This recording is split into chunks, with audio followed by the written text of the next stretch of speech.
Alors, bonjour, cher public. Nous sommes aujourd'hui en présence de Mélanie Zimmerman, consul général des États-Unis près le Québec, pour sa brute et sa prenariat, celle que nous aimons affectueusement appeler ici notre Mélanie. Une femme remarquable, spéciale, engagée sur tous les fronts.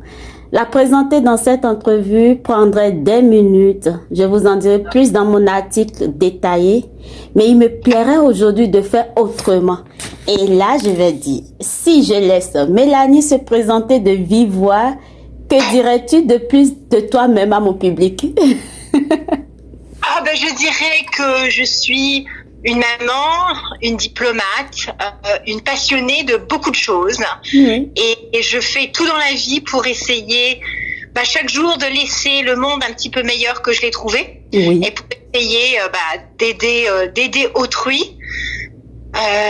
Dans l'optique que, quand on dit en anglais what comes around goes around, que parfois quand on donne on reçoit éventuellement.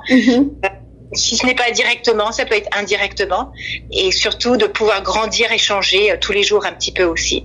Oh, c'est magnifique. Et je vous le dis là, avec le sourire aux lèvres, combien on est joyeux et très, très prise quand on est à tes côtés avec la vibration positive d'être toujours aimé. Moi, je t'ai rencontré pour la première fois à un festival organisé par un immigrant où tu étais l'invité d'honneur.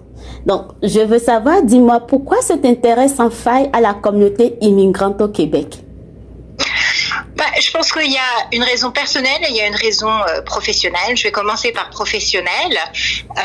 Lors de la rencontre bilatérale entre le président Biden et le premier ministre Trudeau, ils ont convenu d'une feuille de route de comment les relations bilatérales allaient avancer entre le Canada et les États-Unis. Et un point phare de cette feuille de route, c'était promouvoir la diversité. L'inclusion, l'acceptabilité, etc. Donc professionnellement, j'ai le feu vert de mon patron, l'ambassadeur, et de mon grand patron, le président des États-Unis, pour travailler sur la diversité et l'inclusion. Ceci dit, j'ai toujours eu beaucoup d'intérêt à me pencher sur les questions de diversité et d'inclusion. Dans ma famille, on n'est pas tous de la même couleur. On voit comment les gens sont traités différemment par rapport aux circonstances, par rapport à la couleur de la peau, et donc c'est quelque chose qui me touche de très près.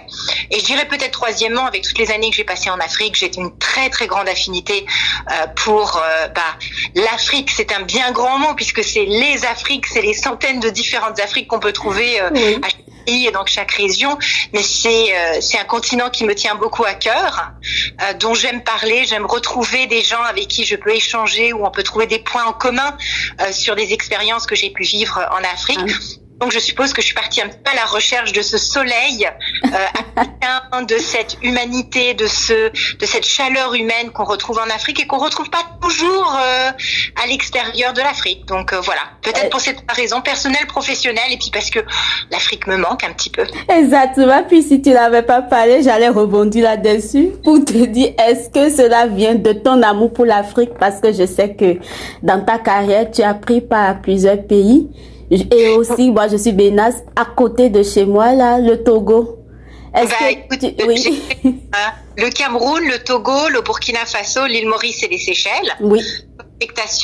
Mais j'ai travaillé pour des missions spéciales, je crois, dans 24 pays africains au total. Donc c'est vraiment ma carrière au département d'État, à l'exception du Québec, a toujours été focalisée sur l'Afrique, sur les problématiques, que ce soit politico-militaires, que ce soit humanitaire, de tout un tas de différents secteurs pour l'Afrique. Donc c'est vrai que je suis une passionnée d'Afrique. Oui.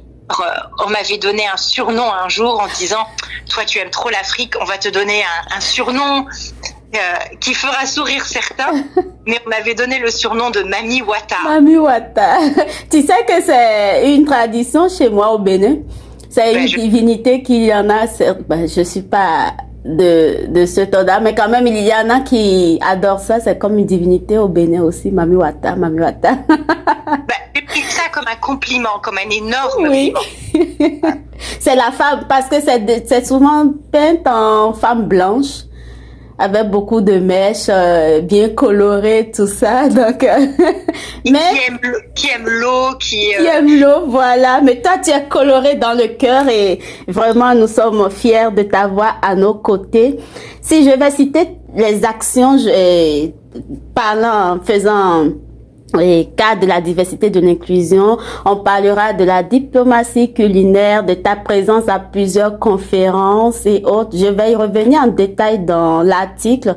Mais le plus important pour moi, c'est cette belle contribution à l'entrepreneuriat des communautés culturelles.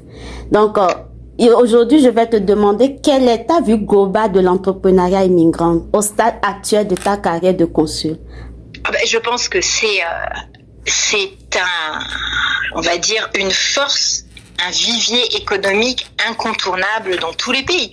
Aux États-Unis, en France, au Canada, dans la province de Québec aussi. On sait très bien que passer à côté de ces communautés immigrantes avec une soif de réussir, avec une originalité d'approche, avec un travail acharné, ce serait une bêtise de pas tout faire pour essayer de promouvoir justement cet entrepreneuriat issu des communautés immigrantes. Et c'est pour ça qu'on a cherché avec différents organismes de Diaspo, comme Diaspo Interaction, mais bien d'autres aussi, de voir comment on pouvait s'organiser pour essayer de promouvoir cet entrepreneuriat issu de l'immigration. On sait aussi que pendant la pandémie, les petites entreprises issues de la diversité ont été plus durement affectées que les grosses entreprises ou que les entreprises, on va dire, plus traditionnelles qui ne sont pas issues de la diversité. Donc, comment sortir de la pandémie? On peut déjà se pencher sur les petites et moyennes entreprises issues de l'immigration. Et surtout, j'ai aperçu en parlant à différents collègues et à différents représentants des communautés de la diversité qu'il y avait un clivage entre les petites et moyennes entreprises issues de la diversité et le conseil qui pouvait leur être apporté pour leur permettre de grandir. Alors le conseil, c'est des cabinets de conseil, c'est des experts en communication, c'est des banquiers, des financiers, etc. Et donc on s'est dit, nous, un des rôles de la diplomatie, c'est de rassembler des gens, de rassembler les bonnes personnes, que ce soit pour négocier un traité, que ce soit pour des accords, mais également que j'avais la possibilité, par le biais de mon consulat, de pouvoir rassembler ces experts avec ces entreprises issues de la diversité. Un peu comme un speed dating ou un Tinder de l'entrepreneuriat. Oui. Les bonnes personnes ensemble pour pouvoir promouvoir d'une manière très concrète la diversité et l'entrepreneuriat issu de la diversité. Donc, on a fait venir une quinzaine d'entrepreneurs, je vais dire une cinquantaine à peu près avec une douzaine de parrains. On a fait des présentations très rapides et ensuite on a essayé de mettre les gens ensemble pour qu'une petite entreprise qui ne savait pas peut-être comment renégocier un prêt auprès d'une banque après avoir eu 2 années très difficiles puisse parler à un banquier, ou une femme qui promouvoit des produits de carité pour les peaux foncées, par exemple, puisse parler à un expert en communication pour savoir comment s'orienter vers un marketing plus large, par exemple. Et donc ça a été une des choses qu'on a pu utiliser l'influence de la diplomatie. Oui. Utiliser les contacts qu'on avait à la fois dans le monde de l'entrepreneuriat et de l'entrepreneuriat issu de la diversité, mais surtout des experts et mettre les bonnes personnes ensemble. Donc quelque part, c'était un petit peu mon cadeau d'adieu aussi, parce que ça représentait 3 années de travail, ça représentait le travail que j'avais fait avec énormément de plaisir auprès des communautés issues de la diversité, mais également les contacts que j'avais. Donc en les mettant ensemble, c'est comme si on pouvait quelque part mettre les bonnes personnes au bon endroit, en espérant que même si une petite entreprise allait trouver un conseil qui allait l'aider, c'était partie réussie. Exactement. Puis moi, je dis à travers ça, on voit ta bonne volonté d'évolution de nous aider, parce que je te remercie par ce canal aussi, ta présence à mes côtés pour Univers Mode et Art. Tu n'as pas hésité. Puis malgré ton empêchement, tu as tenu à laisser quand même un mot à tous ces entrepreneurs qu'on réunit ensemble. Et merci Mélanie pour ta présence. Et pour finir là, je vais juste demander quel conseil pour toi envers tous ces jeunes qui hésitent encore à faire leur preuve dans l'entrepreneuriat, parce que j'en rencontre beaucoup qui sont encore hésitants, même s'il y a des opportunités que tu leur fais voir, ils sont hésitants, puis on dit la liberté de chaque personne compte aussi. Je pense que il faut rêver. C'est ça. Je pense que c'était... faudrait vérifier, mais je crois que c'était la présidente du Liberia qui disait que si l'ampleur de vos rêves ne vous font pas peur, c'est que vous ne rêvez pas assez grand. Et je pense qu'il faut rêver, il faut avoir un projet, il faut être passionné, il faut vouloir travailler, mais il faut faire sa recherche aussi, parce qu'être passionné, avoir un projet, si on est dans un domaine qui n'a aucune issue, bon, c'est un peu dommage d'investir de l'argent et du temps pour aller nulle part. Mais il faut déjà être passionné et rêver, faire sa recherche, poser des questions, aller voir les aînés de sa communauté, aller voir son banquier, aller parler à du monde, et puis ensuite se lancer et vraiment y aller avec tout son cœur et toute son énergie. Et puis parfois, on trébuche et on tombe, et parfois son projet ne marche pas. Et c'est pas grave, on se relève, on se réoriente et on essaye à nouveau.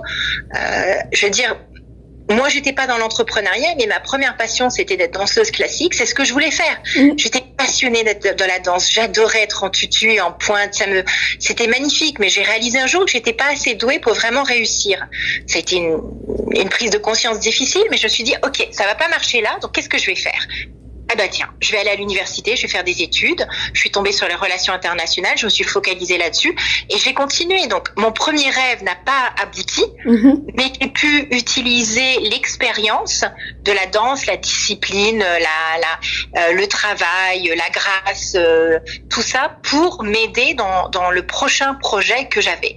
Et donc, j'encouragerais les jeunes d'être passionnés et de rêver grand et après de se donner les moyens d'y arriver. Et puis si on trébuche et on tombe, c'est pas grave, on se relève. Et on continue. Parfait. Donc, j'ai 4 expressions que je vais retenir de Mélanie à jamais. Rêver grand, oser, se relever et continuer. Absolument. Et puis, je dirais un petit mot spécial aux femmes. Oui. Parce que souvent, les hommes ont des réseaux établis depuis des générations, sinon des siècles ou des millénaires.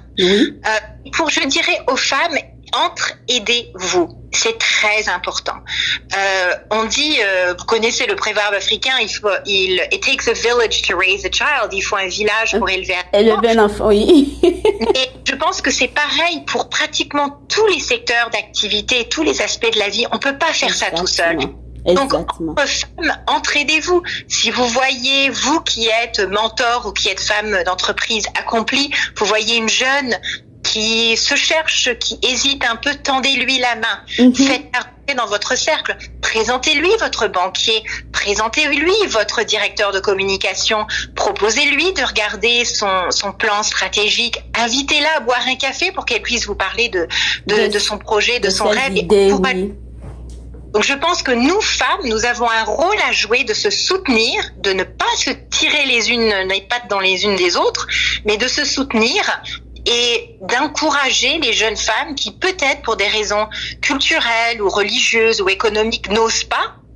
C'est à nous d'aller parfois les chercher, de leur dire tu peux y aller, suis ton rêve et je suis là pour t'aider. Et si tu tombes, je t'aiderai à te relever et on continuera ensemble. Donc un petit mot en particulier pour les femmes aussi. Il est temps pour nous de nous aider et non pas de se juger, non pas de se critiquer, mais de s'aider, se tendre la main. Merci Mélanie, c'est très fort là. Et c'est ça que j'essaie de faire aujourd'hui, donner de la visibilité, surtout à l'entrepreneuriat féminin. Parce que quand j'ai organisé UMA, j'ai vu tellement de potentialités chez nous les femmes. Ça innove maintenant, ça veut aller loin. Puis vraiment merci. Et tu nous montres aussi le chemin, je te dirais, parce que tu n'as jamais dit non à une main tendue vers toi pour soutenir une cause. Merci beaucoup Mélanie. Écoute, plaisir. D'autres ont tendu la main vers moi. Oui. C'est mon devoir de le faire vers d'autres et j'espère simplement que celles ou ceux que j'ai pu peut-être aider, même si ce n'est qu'un tout petit peu, feront la même chose pour quelqu'un d'autre. Exactement. On gâte, on relève, puis on continue le combat. Absolument, avec le sourire et la bonne humeur. Oui, exactement. Et on espère que même parti de Québec, tu reviendrais auprès de nous pour des occasions spéciales. On va pas hésiter à t'inviter. Ah ben écoutez, il faut m'inviter parce que j'aurai l'occasion de revenir voir mon fils. De toute façon, si je peux conjuguer amour maternel avec soutien aux entreprises, pourquoi pas? Merci Mélanie. Donc, ainsi on va clôturer cette belle entrevue. Donc, vous allez retrouver tous les détails sur la belle consul que j'ai reçue aujourd'hui pour cette interview. Elle est une belle dame formidable. Vous allez comprendre pourquoi cette entrevue a été faite pour le plaisir de tous les entrepreneurs de la communauté immigrante. Merci Mélanie. Merci à toi et puis merci à tous ceux qui ont voulu bien écouter quelques petites paroles de cet entretien entre deux femmes fortes et déterminées que nous sommes. Merci.